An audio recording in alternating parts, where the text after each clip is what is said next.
আজকের সকালটা একদম অন্যরকম। বাইরে টুপটাপ বৃষ্টি পড়ছে। এমন আবহাওয়ায় ঘরে বসে থাকতে মন চাইছিল না, তাই চলে এলাম ছাদে। ছাদে উঠে দেখি চারিদিকে পানি জমে আছে। ড্রেনের মুখটা অনেকগুলো পাতা আর ময়লা আটকে ছিল। সেটাকে একটু সরিয়ে দিতে জমে থাকা পানি নিজের গতিতে বেরিয়ে যেতে শুরু করলো। দেখতে দেখতে পুরো ছাদটাই পরিষ্কার হয়ে গেল। আকাশের দিকে তাকিয়ে দেখি কালো কালো মেঘ ভেসে বেড়াচ্ছে। মনে হচ্ছে আজ আরও ভালো করে বৃষ্টি হবে। ভেজা বাতাস আর মেঘলা আকাশ, এই আবহাওয়ার একটা আলাদা শান্তি আছে। তারপর নিচে এসে ভাবলাম একটু রান্নাঘরটা পরিষ্কার করে নিই। কাজ করতে করতে একটা ছোট্ট গল্প মনে পড়ে গেল।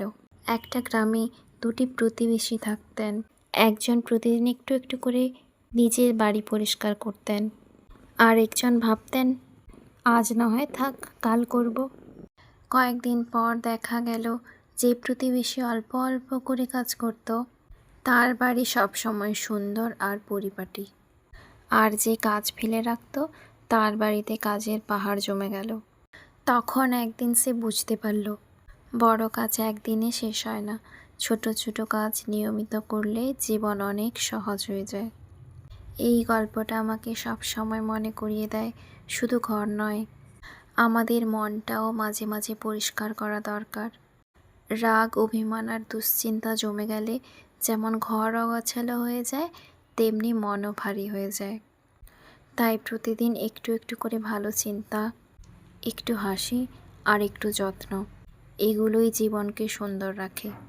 আজকের বৃষ্টি ভেজা দিনের ছোট্ট মুহূর্তগুলো আপনাদের সঙ্গে ভাগ করে ভালো লাগলো।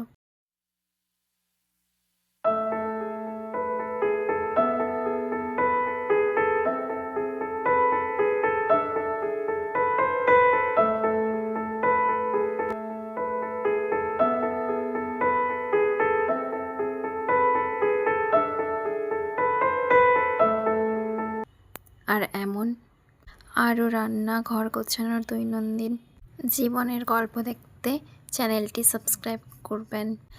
আজকে বৃষ্টি ভেজা দিনের ছোট্ট মুহূর্তগুলো আপনাদের সঙ্গে ভাগ করে ভালো লাগলো।